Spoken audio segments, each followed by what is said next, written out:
Students, we are in continuation of our chapter number 3 and till now we have studied about how the silk moths they lay the eggs they hatch into the caterpillar or the larvae, and then they build the cocoons, and from the cocoons then we get the silk moths out. Okay, now we come what is sericulture.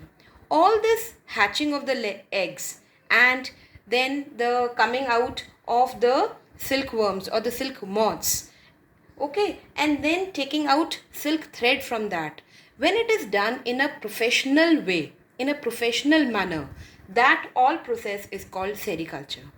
So what is sericulture? Sericulture is the rearing of the silkworms. Rearing means unko palna, right? We are rearing them so that we can take out a lot of silk out of it so that we can use it professionally. Okay, so rearing of the silkworms and reeling of the silkworms for the production of the silk, that process is called sericulture. So it involves two processes, rearing and the reeling. Okay, first we will study about rearing. So what happens in rearing? When the silk moths they lay eggs, those eggs are collected and placed on the cloth, on the strips of cloth or paper. Okay, now then these eggs they are stored under high temperature and humidity. We give them a lot of high temperature and a lot of humidity so that they can hatch. Okay, so they are stored under high temperature and humidity for hatching. When silkworms they come out, they are placed in the bamboo trays. Okay, so trays are made out of bamboo and the silkworms which have come out of the eggs, they are placed in those bamboo trays. Okay, those bamboo trays, they contain the fresh mulberry leaves so that those silkworms can feed on those mulberry leaves. As well as they also contain the newspaper. We spread the newspaper on that tray to absorb the excess moisture. Right? And this eating of the mulberry leaves by the silkworms, it takes place for 20 to 35 days. So for 20 to 35 days, those silkworms, they continue eating those mulberry leaves. Okay, and these trays should be cleaned regularly after a regular interval. Now what happens then? The third step is then when the silkworms they stop eating the mulberry leaves, now they are moved to the small chambers of tray so that they can spin cocoons around themselves. And this process of spinning the cocoons, it takes about 3 to 7 days. Is that clear? Till where the cocoons are made? Okay. Now girls, after the cocoons are formed, what was happening in the natural process?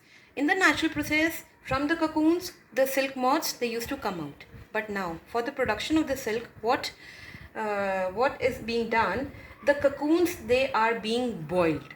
Okay, when the cocoons are formed, they are either kept under the sun or they are immersed in the hot boiling water to kill the pupae inside it.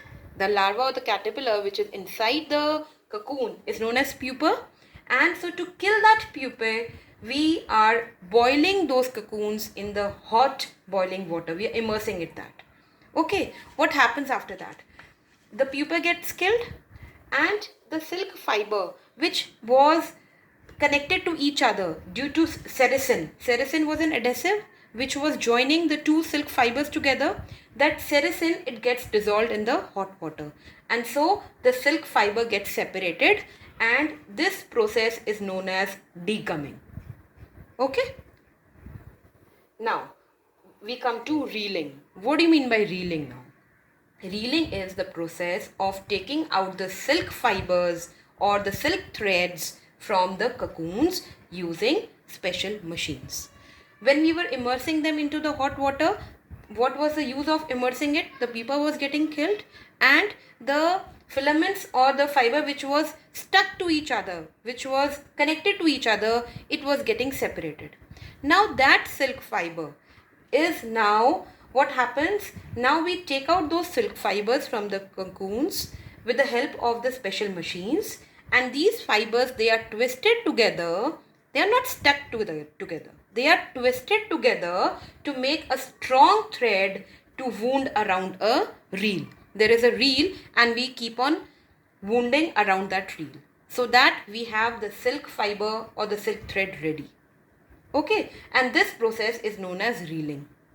What is reeling? It is a process of taking out the silk fiber or the silk thread from the cocoons using special machines. Clear? And the fiber which has come out, that is known as raw silk. Okay, and the next step is the dyeing.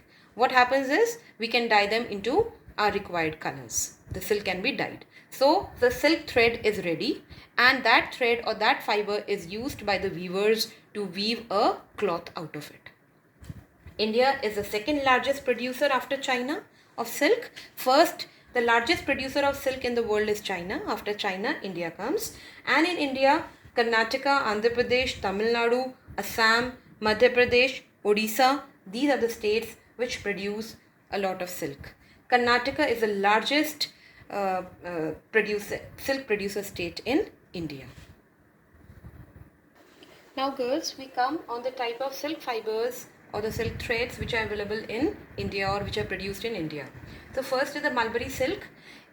Mulberry silk, it is obtained from the silkworm which is called Bombyx mori.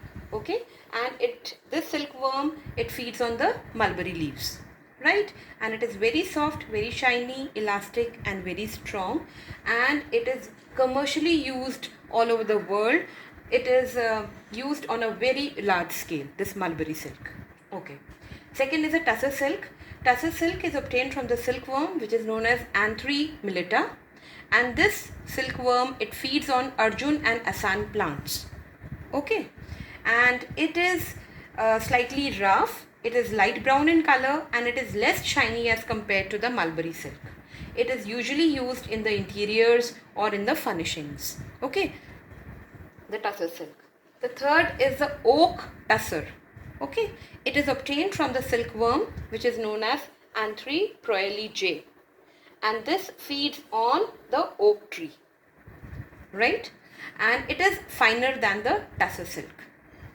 Fourth is the kosa silk, which is obtained from the silkworm which feeds on, the silkworm name is not there, but it feeds on sal or saja or the Arjun tree.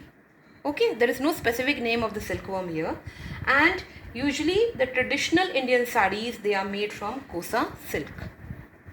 Fifth is the muga silk.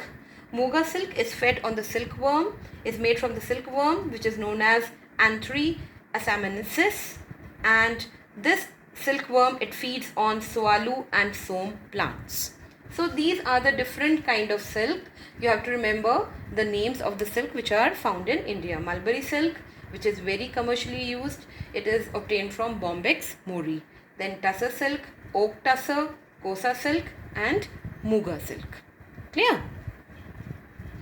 Now we come to the health hazards which are faced by the people who are working in the silk industry.